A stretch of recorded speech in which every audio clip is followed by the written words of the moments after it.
Assalamu alaikum warahmatullah. ‘Yan uwa, waɗannan hanyoyi guda biyar ana samun kuɗaɗe sosai kuma kuɗaɗe na halal. Insha Allahu za mu bayani a takaice. Na farko akwai abin da ake cewa online survey da kuma microtax.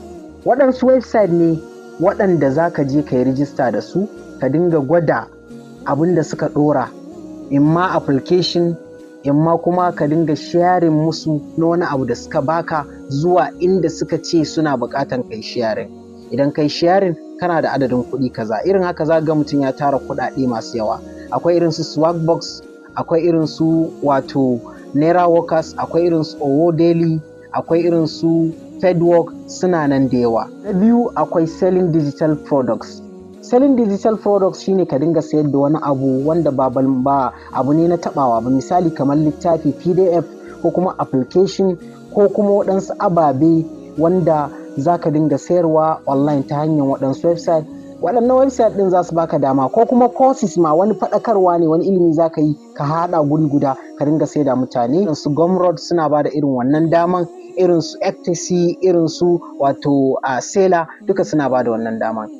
Na uku akwai abin da ake ce masa affiliate marketing. Affiliate marketing shine ka taya mai sayarwa sai da kayansa. In ka taya sayarwa, duk abin da aka sayar dama zai gaya maka kana da commission percentage kaza. Wannan affiliate marketing ya shahara sosai.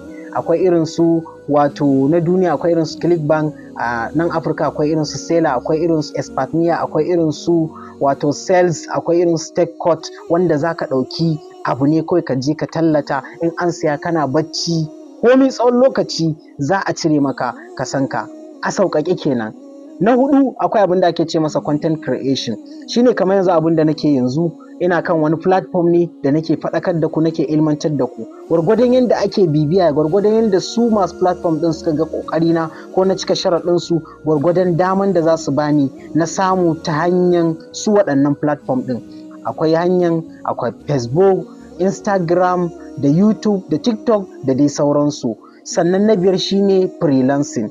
Freelancing shine ka dinga yi wa aiki wa mutane daga nisan duniya, ko ka dinga musu application ko website, ko kuma ka dinga taya su wajen magance wasu matsalolinsu, suna daga inda suke a nisan duniya, kuma su dinga biyan ka. Akwai manyan website irin su Fiverr, irin su Freelancer, irin su Upwork, waɗanda duka muna aiki da su kuma muna samun kuɗi, alhamdulillah, ana biyan mu in dollars.